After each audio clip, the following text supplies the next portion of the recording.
Hey, Southeast Missouri sports fans. Enjoy the show and want to take it on the go? You can find every episode on Apple Podcasts, Spotify, Amazon Music, or YouTube. Tune in as they air by searching SEMO Sports Zone wherever you may be listening.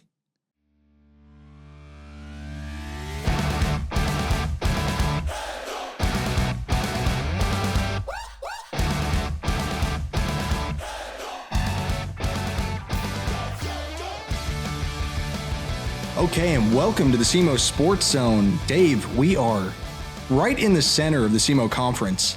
A lot of close games on that first day, and, we finally got to see Sikeston on that second day. What was your kind of general consensus the first 2 days? The parity, a lot of parity in the tournament this year. I mean, every game, it seems like, with the exception of the Sikeston-Dexter game, has been it's kind of went down to the wire. And honestly, Dexter played Sikeston close for about a quarter and a half. Yeah. And then it just, then the talent just overwhelmed them. But, you can't hang your head at the way Dexter played. And honestly, every other game, I mean, there's been a lot of parity. There's not a lot separating these teams. And it's kind of a different look for the SEMO Conference. The teams, a lot of young players for pretty much every team, it seems like, and the teams may not be as strong as they've been in the past, but the games have been good. Yeah, I think what everybody's kind of been saying is that SEMO Conference is a little bit down this year, but I don't feel like it is. I mean, it might be in comparison to Sikeston, who is just heads and shoulders above everybody else in this conference currently. But when you see these close games against even your 2 seed with Cape Central, what Jackson did against NMCC, it's all just, they feel like they're in the same pack, all running together at this point. Yeah, absolutely. And I mean, talent-wise, it may be down, but game-wise, it's up. I mean, because very seldom in these tournaments do you ever have these quality of games in the opening round. And for pretty much every opening round game to go down to the wire is just unheard of. You usually have a lot of blowouts, and I think there's only been, if I'm not mistaken, only 2 games that have been double digit wins. So it's definitely not your normal tournament, but it's been a lot of fun. It's been a lot of good games. It just has really been nice to see. So let's start talking off. Let's talk about the first game in this set. Dexter and Kennett. These are 2 teams, they're playing in the same district. Kind of has some potential for what we might be seeing later in the season. What'd you kind of think? Because that was a close score, 55-52. Yeah, I mean, Dexter, I thought, had control of the game, and then I think they had a lead of 12 with about maybe 2 or 3 minutes left, and all of a sudden Kennett made a run, and Kennett did that every game in this tournament so far. They are making, they are not a team that just kind of lays down. They keep fighting, and I like what I see from Dexter at times, but at times, they kind of lose their offense a little bit. Mm-hmm. But they're much better than they were last year, and so is Kennett. But both teams have shown some definite improvement. Coach McBroom with Kennett's doing a real nice job there, and just the fight that they put up each night is fun to see. And Dyson Watson, he's a heck of a player. Yeah, no, he is doing excellent. Every time he's on screen, I keep expecting either a big 3 or just a big play in general. No, you cannot sleep on this McBroom Kennett squad. Every time you think, oh, this game's been put away, it's over, they seem to just claw their way back and, sometimes come out with a pretty good win. What I think implication-wise, for them to play this close against Dexter and to beat Charleston, I think that's going to put them in a higher seed in the BCT. Yeah, I think for sure. I mean, because they're showing that they're a team that's going to be they're going to have a chance to win that thing. I mean, I wouldn't want to play them with Watson and them. They play good defense. They lost to New Madrid, but that game they were in that game up till the end. But playing 3 games in 3 nights, both Dexter and Kennett showed that is really tough. And Dexter against Poplar Bluff, they kind of lost their legs there late in the game. They got the lead there late in the fourth quarter, about midway through the fourth, but they just couldn't hold on because, it's just hard playing 3 games in 3 nights, especially Kennett, who's having to drive over an hour and on a bus 3 straight nights. And, they played the late game on Tuesday. You don't get back till, probably after 11:30 is when you're getting back. Right. Then you got to turn around and come and make the same trip the next day and play in a half empty gym.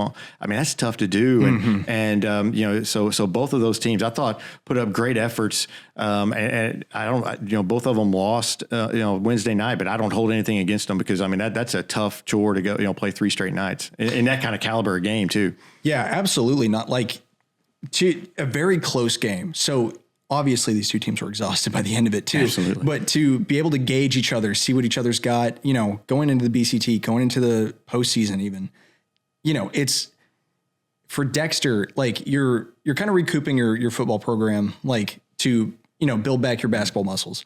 And I think they got better as the nights went along, but to play Kennett this close, I mean, it's great for them. But, going further too, I'm expecting them to beat Kennett later. That's just my hot take. Like, I don't feel like it's going to be this close again, but who knows? Yeah, I don't know. I don't put anything past this Kennett team. I mean, right now, every game that they played, they were trailing by double figures and, rallied to either tie or take the lead.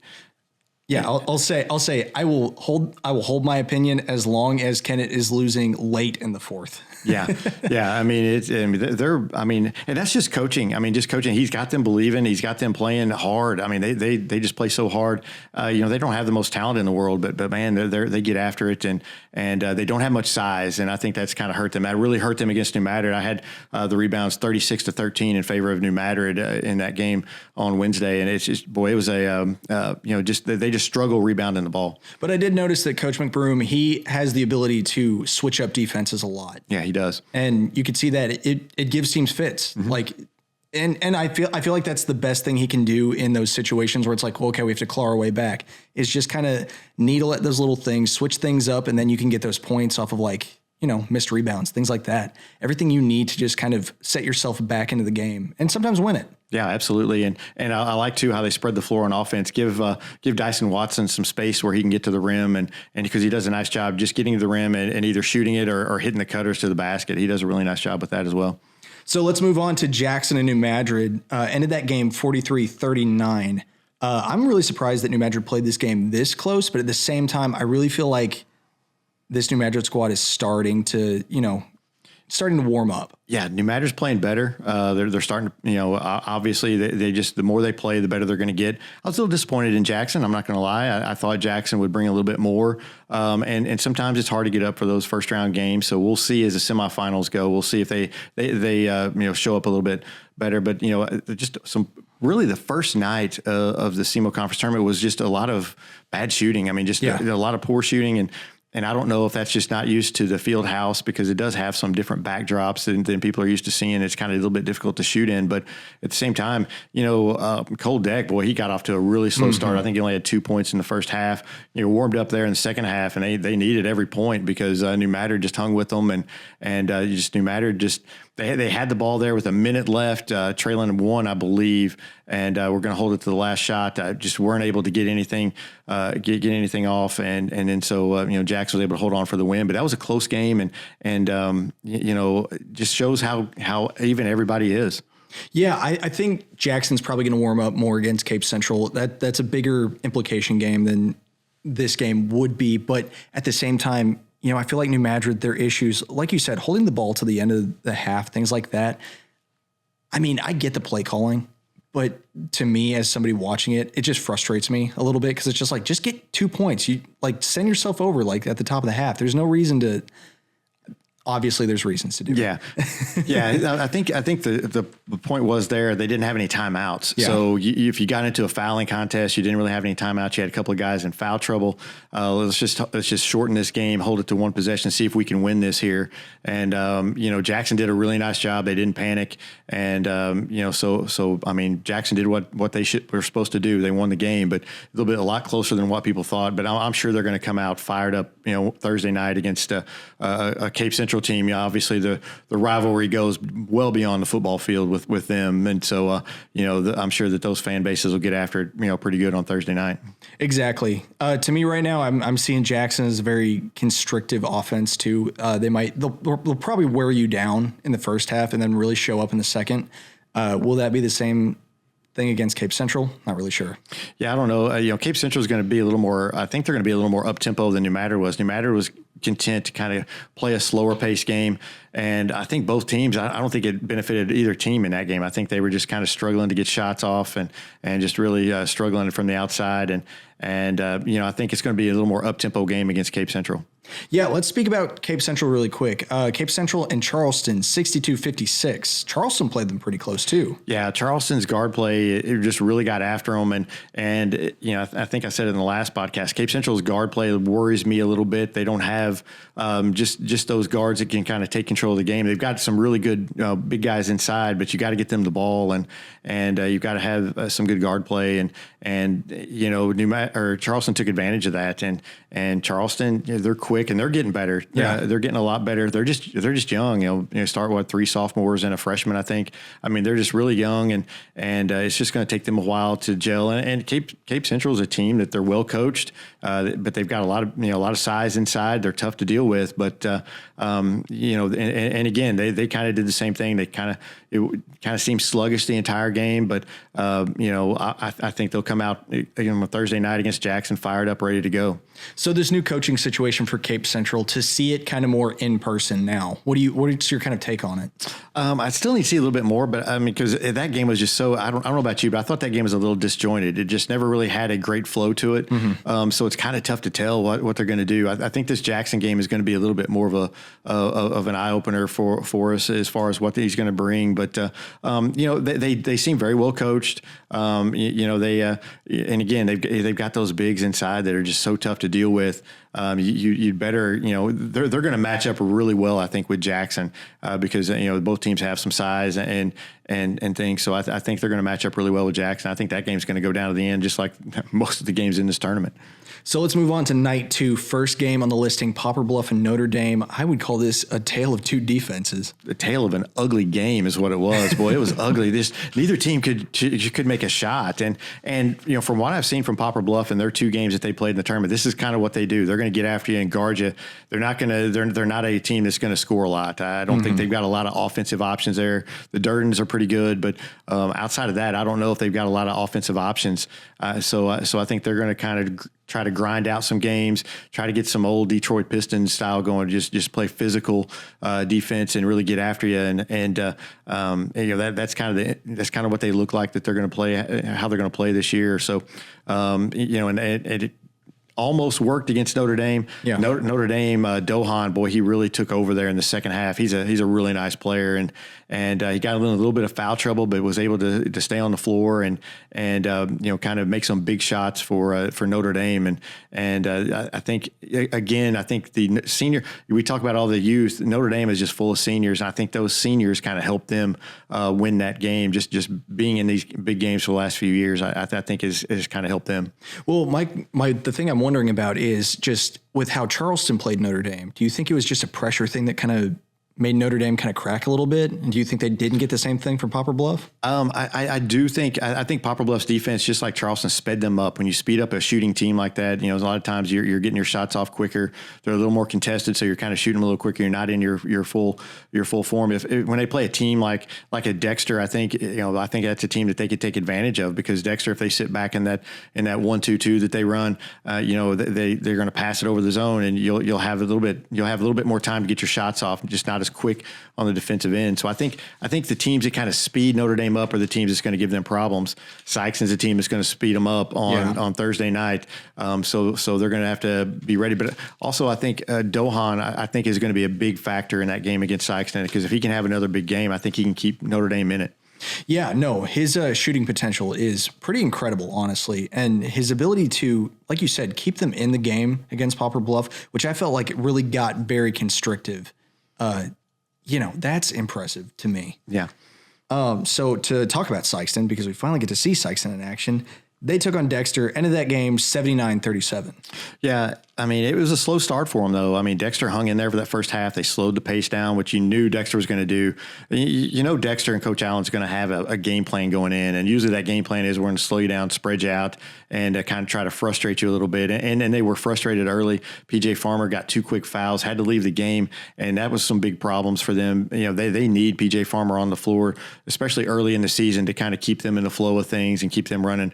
You know, they brought him back in even with those 2 fouls there with about 2 minutes left there in the first quarter, because it was, I mean, it was tight. And, you know, I think Coach Hollifield knew that he needed to get PJ back in there to kind of get the offense going, and it worked. And they were able to their pressure was able to speed Dexter up, force some turnovers, and the talent eventually prevailed. But Sykeston, they're deep. They've got a lot of talent, a lot of athletes. Their rebounding, I think is going to be a problem for them. I think that's going to be their Achilles heel this year in games that are close and in games that they lose. If they lose any. But I think it's going to be the rebounding, and that I think they've got to strengthen that up a little bit. Which I think later in the season that's going to improve. You can already kind of see the team cohesion is starting to solidify a little bit more. Everybody knows the jobs that they're doing. Speaking of which, let's talk about Markel Murray. Mm-hmm. How do you think he's fitting into this team right now? It looked like he fit in real well. And I mean, he was able to get some points. He got a couple big. The first points there was a big jam, and so welcome to Sykeston from Markel. But one of the things that I saw that I really liked was he missed a shot on the in the second half, and instead of hanging his head or anything, he immediately got after the the guy who rebounded the ball, forced a turnover, and they were able to get points out of it. That's something that Sykeston does. One thing, if you ever notice when Sykeston plays is when the other team rebounds the ball, the Sykeston is right there trying to get the ball. They don't retreat down the floor.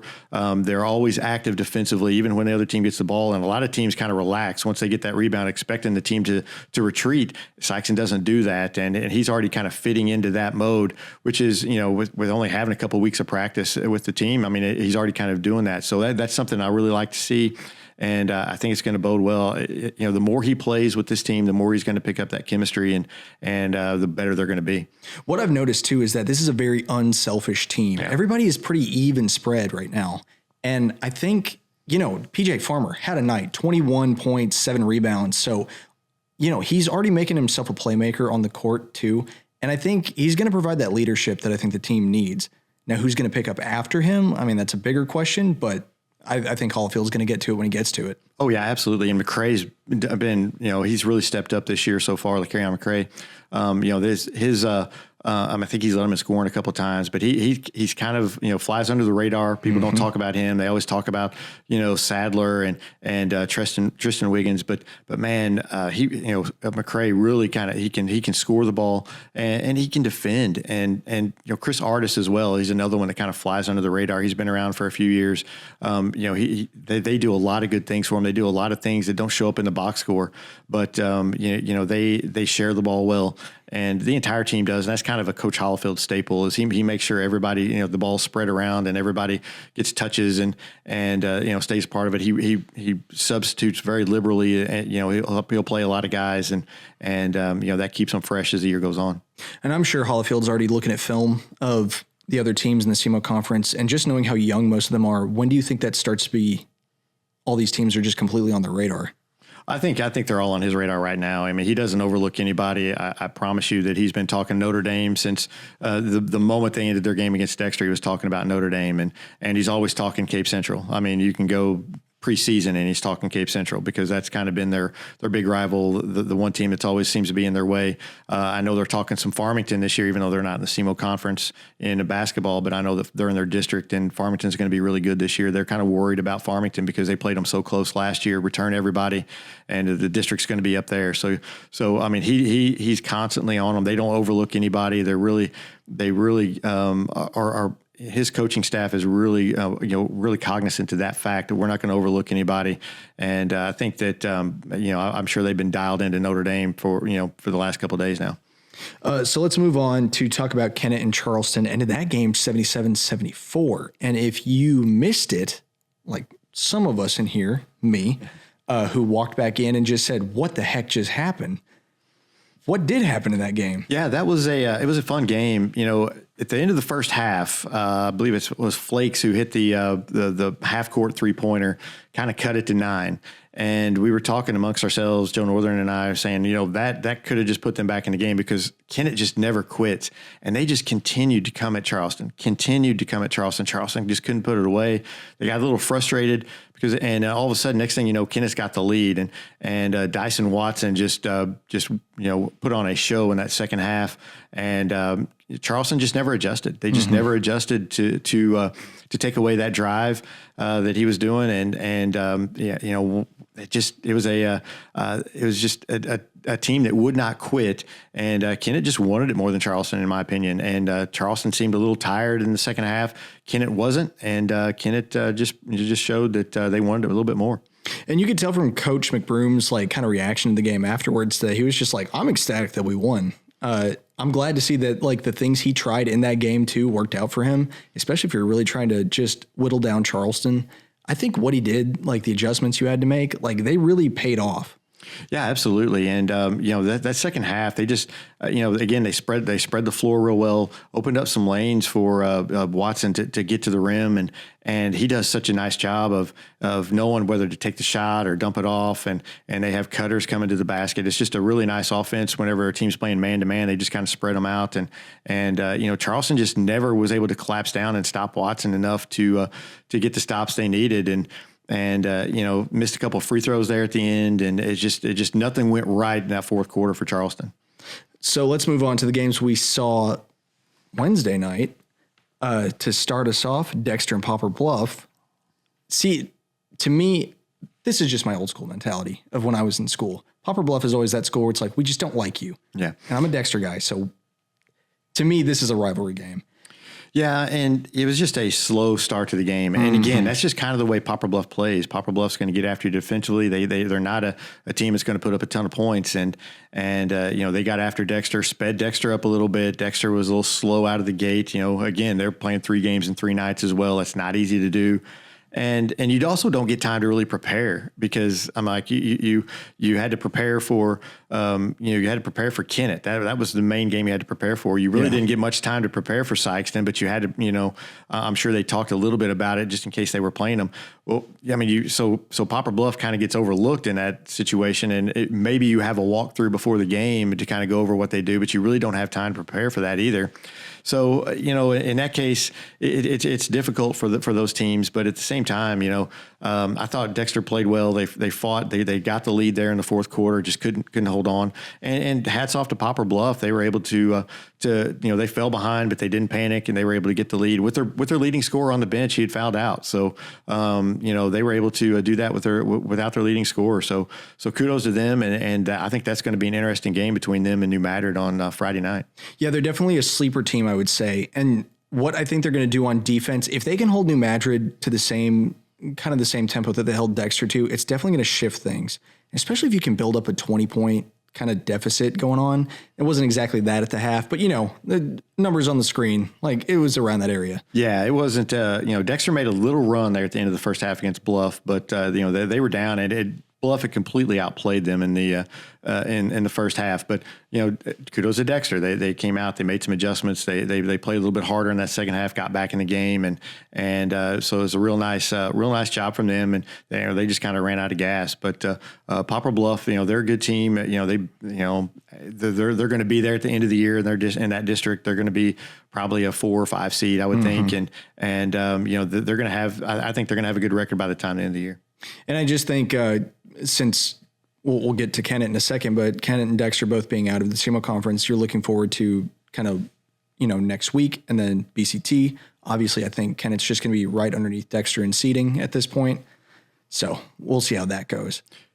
But to talk about Kennett, let's talk about Kennett and New Madrid County Central, because I feel like this is where New Madrid is finally starting to hit their groove. Yeah, I think Kennett, another team that ran out of gas. They kept making runs, but finally New Madrid was able to put them away. I think they cut it to maybe 3. I think in the second half, Kennett did, but a couple big 3-pointers by New Madrid kind of pushed the lead back out. And one thing I like to see, they're finding some shooters, but Marvion Cranford has just been a beast. I think I had him with 15 rebounds tonight. So, doesn't shoot free throws real well, but man, he just plays so hard underneath. He's he battles and he gets good position, and he's tough on those boards. Ramon Brooks is back. He had a double against Kennett, and he looked good. So I mean, they got their big guys. their big experienced guys rolling, and then you got Jaden Williams, who's a little guard as a freshman, who's just he's just a heck of a player. He's already, I think he scored double figures in I think every game that they played so far, and he's just so smooth getting to the basket and can pull up and hit the outside jumper too. So they've got weapons. It's just for them, I think it's turnovers. That's the big thing. I think they had 17 turnovers tonight against Kennett, and Poplar Bluff's going to get after them just like Kennett did. So they cannot turn the ball over if they want to beat that Poplar Bluff team. Yeah, kind of what I saw from New Madrid too. Like you said, when your bigger guys are kind of taking a more leadership role and you can set a tempo, especially for your young weapons that are really starting to show themselves, I feel like that was the best way to end that second half. Is they really started to show out. Mm-hmm. And like you said, Williams is just you can already see what a phenom he's probably going to be in the next couple of years. Yeah, he's going to be a player. And they've got several freshmen that really have stepped up. Campbell hit some big shots there. I think he had 11 points, hit some threes. At the River Bend, he would catch the ball and he wasn't really looking to shoot. He kind of didn't have much confidence, wasn't really, he wasn't looking to put the ball up. But tonight, they passed him the ball early in the game. He hit one from the corner and he was looking to shoot from then on. And, he hit some big shots for him. Like I said, had 11 points, 3 3-pointers. Just a really nice job from him. They've got the big kid, Isaac Smith, in the middle, who does a great job on the boards. He needs to learn a little bit of footwork, but they're working on that with him. I'm sure banging with Ramon and Cranford every day in practice. I'm sure that's going to help him. And they just have freshmen all over the board there that's going to help them throughout this year. And those guys are just going to get better and better. And we can talk about how they're probably going to play against Poplar Bluff, but how do you think they're going to play against Kennett next week? I kind of expect a little bit of a closer game. I think Kennett's going to have some fresher legs, and it's going to be at Kennett. Kennett's always kind of a tough place to play.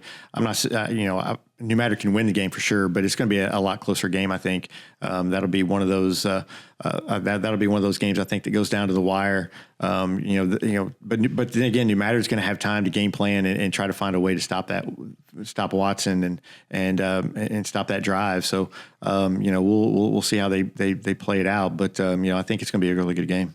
So moving on to tomorrow's games, Thursday's games.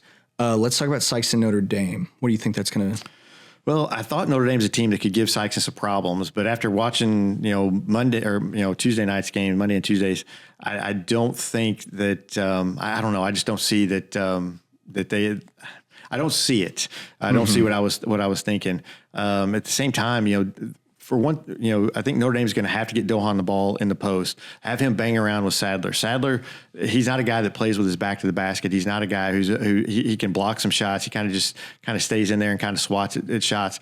I think you got to line Dohan up in the post against him and bang around, see if you can kind of get some one-on-one matchups in there with him. And, if they kind of double down, then you've got to get the ball out to Colton Johnson. And Colton Johnson, they've got to hit threes. They did not shoot threes at all. I can't remember what it was. I think at one time it was like 2 of 17 at one point. I don't know what they finished, but they just did not shoot it well. If you're Notre Dame and you have any chance at all, you've got to shoot it well.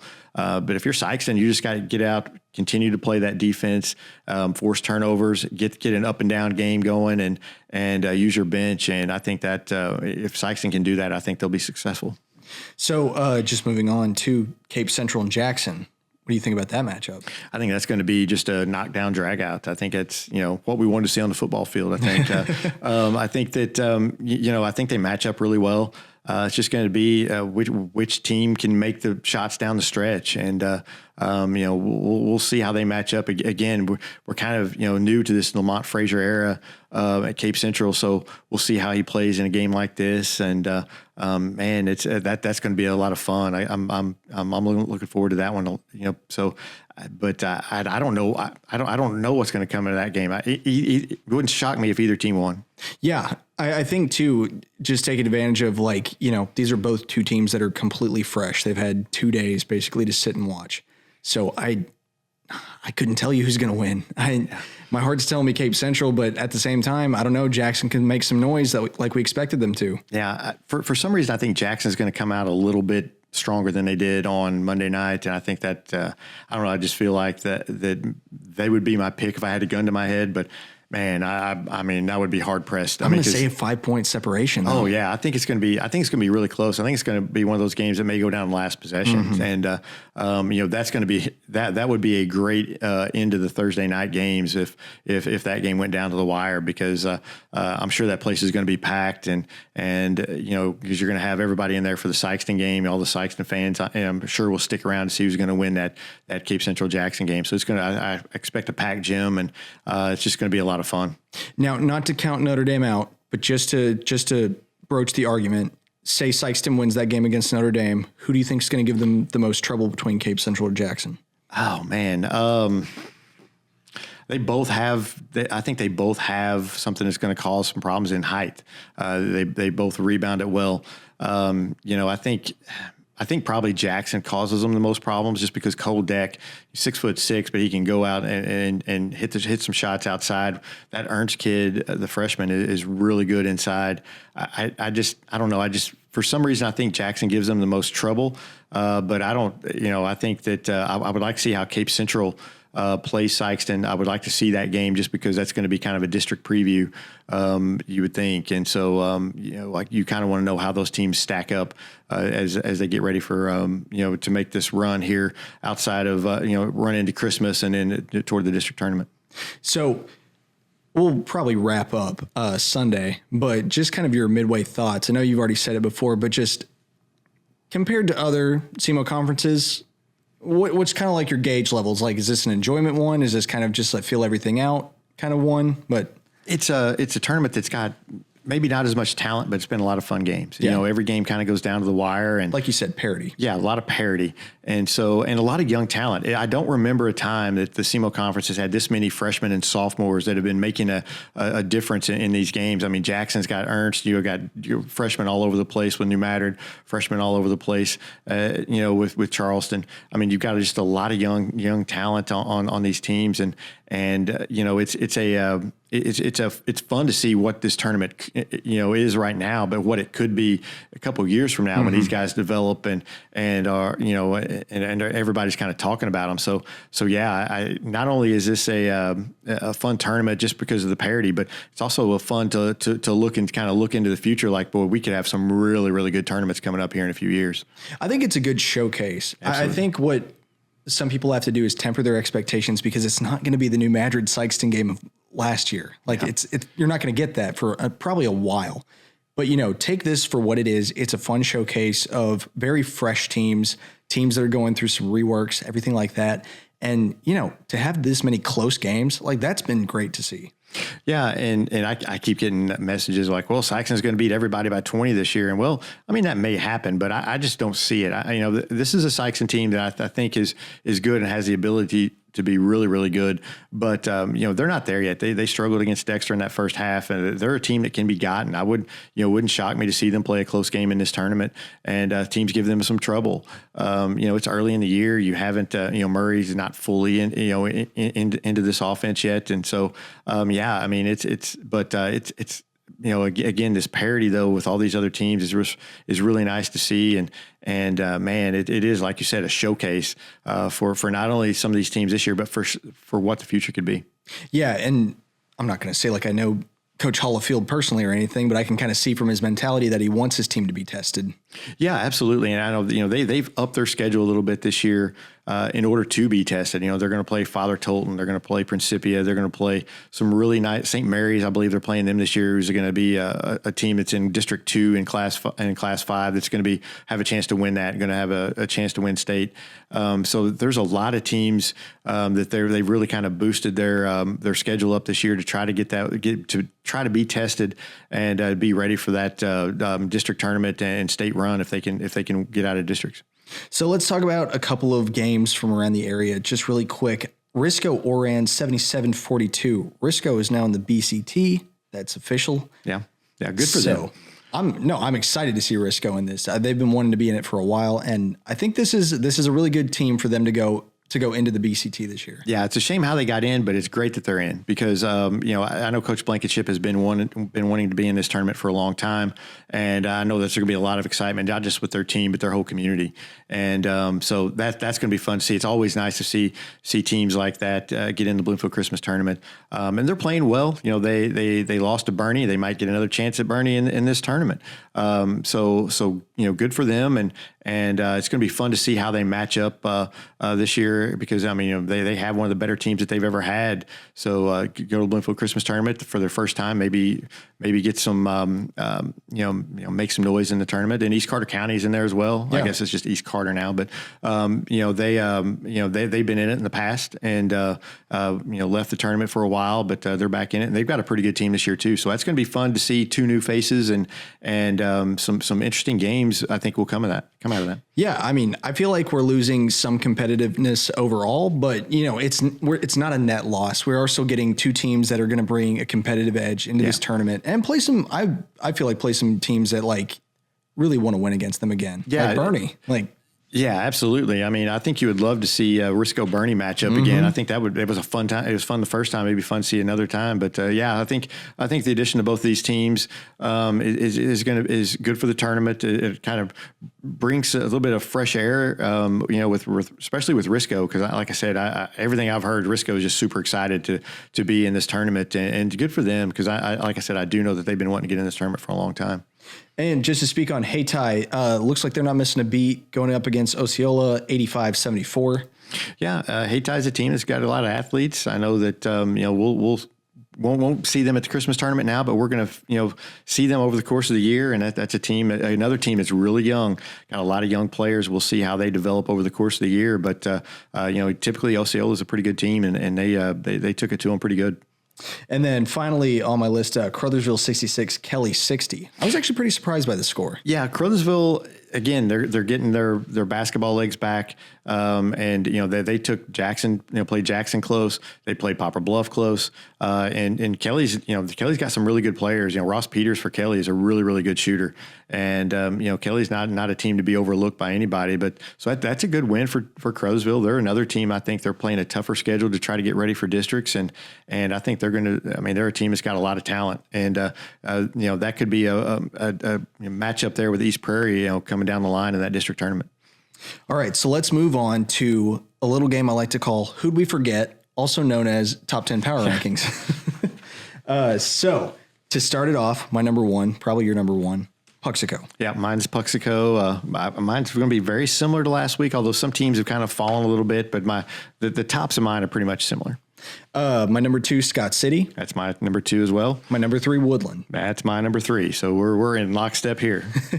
My number four, South Pemiscott. My number four is East Prairie. Would have been nice to see them play. We've kind of talked about that already, but East Prairie, I think they're playing well, and I would assume that they're going to get maybe a 2 or 3 seed in that Bloomfield Christmas tournament, and I expect good things from them. They got 3 guys that can just really play, and Noah Johnson and Markham, and I can't remember the other kid's name right off the top of my head, but they're really good players, and that's a really tough team right there. Yeah, I took South Pem as my number 4, and number 5 I took East Prairie. Yeah, probably for the same reasons that you said. Yeah, my number 5 is South Pemiscott, so we just got those 2 flipped. And I would have a more confirmed answer if I got to see them play each other. Yeah. Very unfortunate we didn't. Yeah, would have been nice. Would have been nice. At the same time, I can only speculate, but I think East Prairie's, they're probably just going to be rolling from now on. Moving on, my number 6, I took Campbell. My number 6, I took Hayti. They're playing really well. They had the one loss, but I think they're playing really well and good again with a lot of athletes, and I think it's a team that's going to be tough to beat down the stretch. Which my number 7, I took Hayti, and my number 7 is Campbell. So we just kind of have those two reversed, but and it could and there's nothing. Just right now there's just it's tough to choose between these teams because they're so even, and until they kind of play each other and stuff, it's really kind of tough to tell. Which kind of further into my list, my number 8, I've taken Bernie. That's my number 8 as well. And my number 9, I took Risco. My number 9 is Risco. So we're lockstep there. Which it's so early in the season too, so a lot of these teams have not played each other yet. So we haven't seen how they really compare to each other just off of box scores, and you can kind of make some assumptions, but you can't really tell 1-to-1. So our list being this similar is mostly convenience at this point. Yeah, absolutely. And my number 10, I've taken New Madrid just for their win over Kennett. Yeah, my number 10, I'm taking Charleston just because I'm like, I think Charleston is better than New Madrid. I was kind of wanting to see them play. They kind of lost to Kennett there. But at the same time, I think Charleston, and I know Charleston fans are going to be like, well, we're number 10. We can beat some of those teams on that list. Well, I mean, but you're not. I mean, that's the thing is you're not winning many games yet. You beat Notre Dame, but I mean, that's it so far. So I need to see more from Charleston before I move them up too high. But I still think they're a good team and a good team that's going to be there at the end. They're definitely that on the hunt kind of team. So let's talk about classes 4 through 6. Yeah, that's pretty much, I think I would assume we're probably going to have the same list here. I've got Sykeston as my number 1.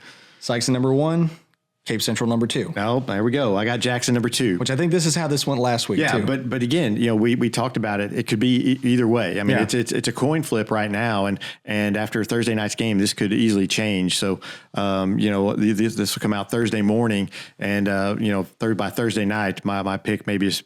I may have already switched them in my brain. So, but yeah, because I've got Cape Central as my 3. So, I mean, and again, it could be 2A and 2B really. And then Notre Dame's my number 4. That's my 4. And Poplar Bluff's my number 5. That's my 5. And I would assume that's probably going to stay that way for the rest of the year. Dexter had a chance. Dexter had a chance, and I don't think they play again till late February. So Dexter may be stuck in that 6th spot in my brain up and all the way until late February. Well, what common opponents are they going to be playing? They'll play the SEMO conference teams, but if Dexter, kind of, I think that maybe a New Madrid matchup might change your mind a little bit, but we'll just see how they play and continue to play, but right now, I mean. Poplar Bluff, I mean, they look like Poplar Bluff and Dexter were fairly even. Mm-hmm. I mean, it didn't look like Poplar Bluff had that big of an advantage. So, but Poplar Bluff got the win, so they get the slot. Yeah, and I think for Dexter, if they're wanting to climb up, they're going to have to start playing lights out. They're going to have to get in step. So that's all we're going to cover for right now. But coming up Saturday, we of course have the Bloomfield Christmas Tournament seating show that we're both going to be a part of. I'm excited for that. I am too. I've never been a part of it before, so that's going to be fun. And I mean, it's going to be neat to see how these seeds come out. I know we've been talking about that amongst ourselves for a couple of weeks now, and there's a lot of excitement for this tournament this year because there's a lot of teams that have a chance to win it. And then you add in Risco and East Carter. Those are 2 teams that are new to the tournament. It's going to provide a different look. So they got a little bit of a different look, so some new energy into the tournament. Mm-hmm. So that's going to make it a lot more fun too. So yeah, it's going to be a lot of fun, and we'll I'm sure we're going to have a blast doing that show on Saturday. It's the biggest tournament of the year for us. It is the most exhausting tournament of the year for us. But I don't know about you, but I'm already tired of just doing the SEMO Conference tournament. The Bloomfield Christmas tournament's double the size. So yeah, it's good. That's a long week you guys have. Oh, it's going to be brutal, but I feel like it's all worth it. It's probably everybody's favorite time of year, not just because it's Christmas, but because it's good basketball. Absolutely. All right, that's going to do it for this episode of the SEMO Sports Zone. Dave, any final thoughts? No, I'm just ready to get some sleep and see some more SEMO Conference tournament on Thursday night. All right, we'll be back Monday morning. Catch you then.